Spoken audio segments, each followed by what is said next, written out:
My name is Lauren Fulton. My student ID number is 336-5897, and this is the fall semester of 2019. Hi, my name is Lauren, and I'm going to demonstrate how to do canine lateral recumbency for a lateral saphenous venipuncture.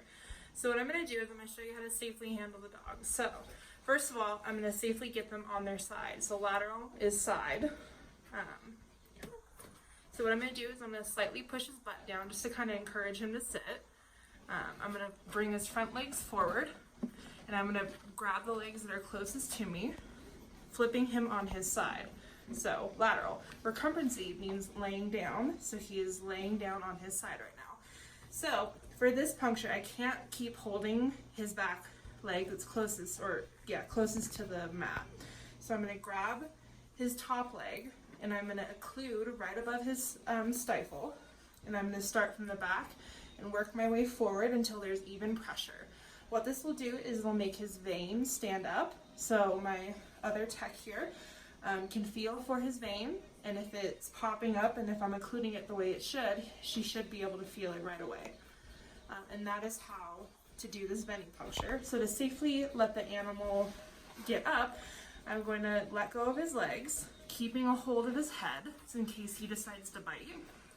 I'm going to let him sit up on his stomach now, and then I'm going to help him up, keeping a hold of his head until I want to release him to the floor. So he's a small dog, so I'm able to easily do that. Hi, my name is Lauren, and I'm going to be showing you how to restraint for a canine sternal recumbency for a cephalic venipuncture.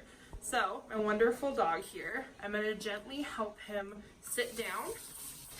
This will kind of encourage him. And I'm going to keep control of his head this entire time. So I'm going to lower his front feet forward, still maintaining this control right here so I can come up at any time. I'm going to occlude his cephalic vein, which is located on his forearm here.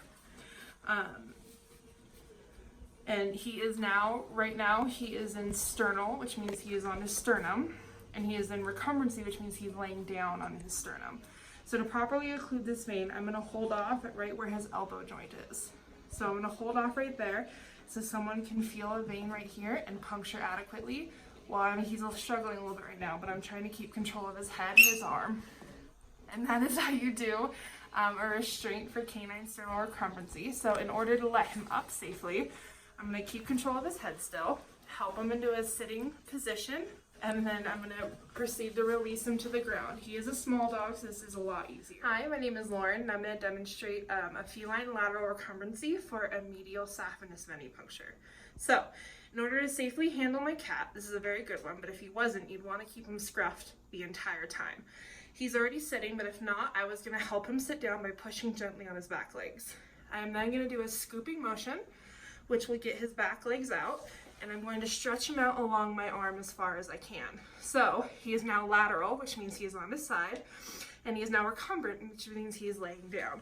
So I'm going to occlude his saphenous vein, and this is the vein that runs along the inside of his back leg.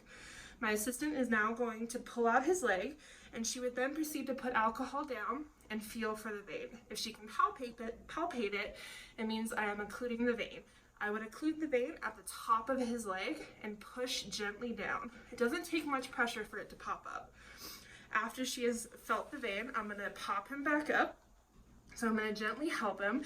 Again, if this is fractious, you would want to definitely keep your hands aware of the mouth. I am then going to put him along my hip here so he cannot escape. And I would then proceed to either put him in a cage or into his carrier. He's being a very good cat. Hi, my name is Lauren, and I'm going to demonstrate a feline sternal recumbency for a cephalic venipuncture. Sternal meaning on their chest, and recumbency meaning laying down. So my cat's already sitting. If he wasn't, I was going to push him down. I'm going to pull his legs out, tilting his head away from whoever's going to draw his vein. I'm then going to push his front leg out. I am right-handed, so I'm scruffing with my right hand and holding with my left. I am then going to occlude his cephalic vein. So I'm going to rotate, making sure his elbow is straight. This is important because they might miss the vein if it's not straight. And then whoever would be drawing would then grab his paw and feel for the cephalic vein. After they have successfully drawn, I am then going to release safely by picking him up and bringing him to me on my hip. And that is a safely released cat. Or if they prefer to go back into a carrier, I'm going to then release his scruff and let him go into his carrier.